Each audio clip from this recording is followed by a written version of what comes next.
menyembah dan memuji, hendaklah pikir. Disitulah banyak orang yang tergelincir.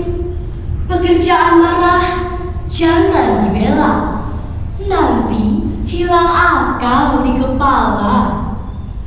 Itulah Gurindam 12 pasal 4 karya Raja Ali Haji. Assalamualaikum warahmatullahi wabarakatuh. Dewan juri yang terhormat dan teman-teman yang saya cintai, perkenalkan, saya Haira Auliaha dari SMP Negeri 1 Banjarnegara.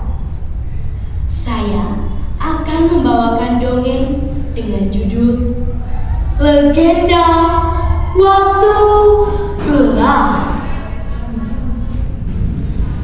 Dahulu kala, di wilayah Pegunungan Selatan, Kabupaten Banjarnegara, hiduplah seorang laki-laki setengah baya yang bernama Pak Darjo.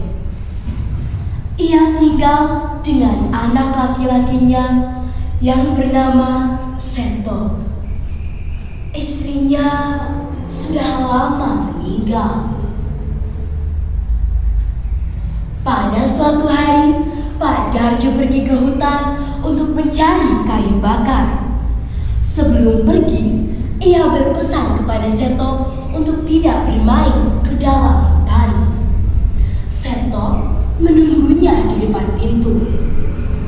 Tiba-tiba, ia dihampiri oleh seorang kakek yang terlihat lemah.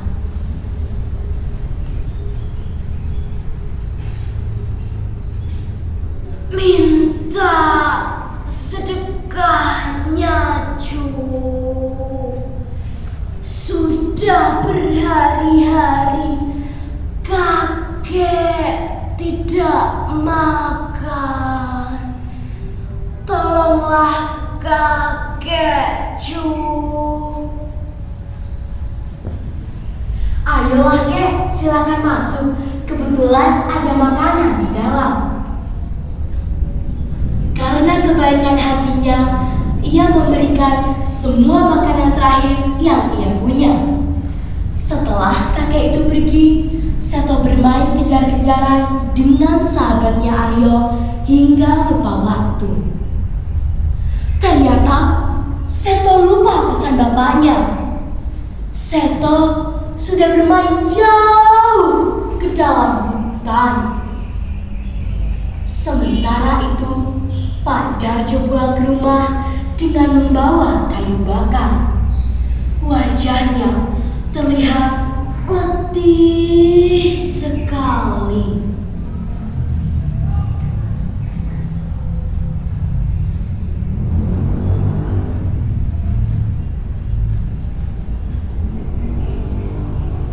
Seto, Seto, di mana kamu, nak?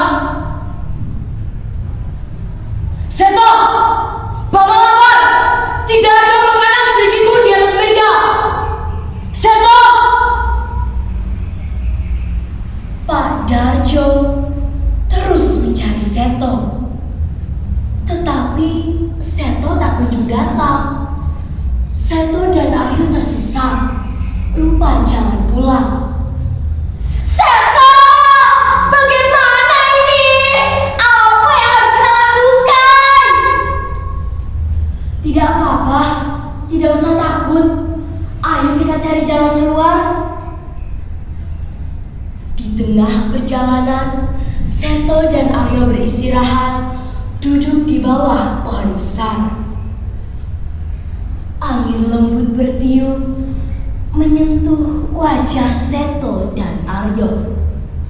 Tiba-tiba terdengar suara gemuruh dan raungan yang keras, membuat tanah yang dipijak bergetar.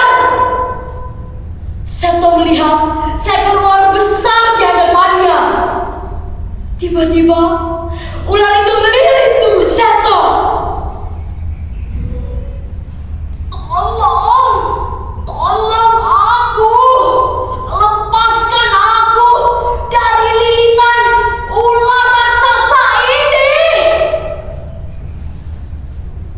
entah dari mana datangnya, muncul kakek-kakek yang pernah Seto tolong. Si kakek mengeluarkan pusakanya dan seketika ular itu hilang dalam sekejap. Terima kasih kek sudah menolongku. Kalau tidak ada kakek, entah apa yang terjadi padaku.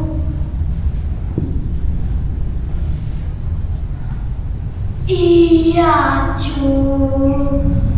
Ini balasan karena kamu sudah menolongku.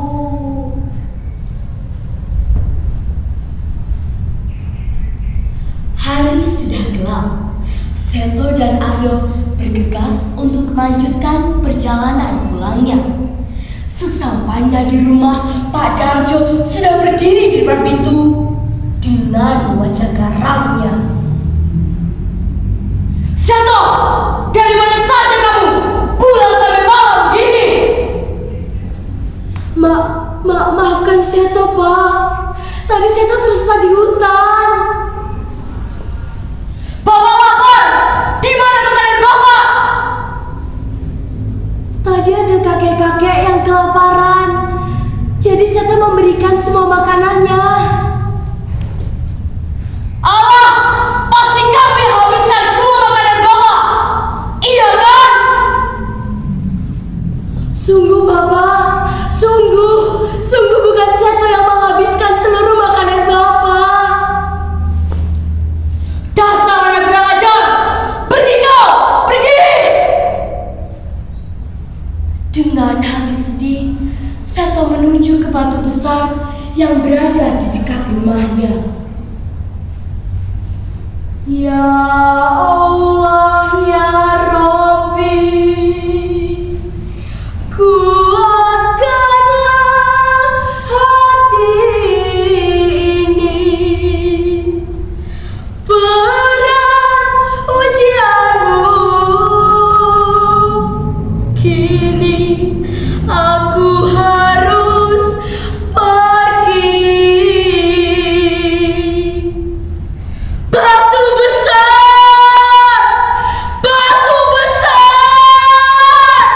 terbukalah, telanlah aku, biarkan aku masuk. Aku sedih, Bapak tidak lagi percaya padaku. Bapak, Seto sangat menyayangi Bapak. Batu ini akan menelan Seto sebagai bukti bahwa Seto berkata jujur. Selamat tinggal Bapak. Seto sangat menyayangi Bapak.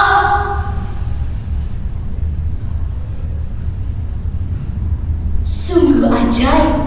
Batu itu terbuka dan dengan perlahan Seto mulai masuk ke dalam batu itu. Pak Darjo baru tersadar bahwa perkataan Seto benar. Namun, Seto sudah masuk ke dalam batu itu. Seto! Seto anakku! Jangan tinggalkan Bapak, nak! Seto! Maafkanlah Bapak! Seto!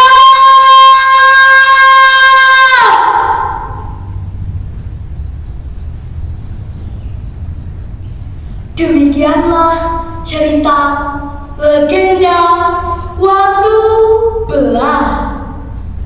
Hingga kini, tempat di mana watu atau batu itu berada dinamakan Dusun Watu Belah yang terletak di Kecamatan Pagedongan, Kabupaten Banjarnegara.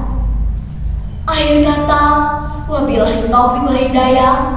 Wassalamualaikum warahmatullahi wabarakatuh.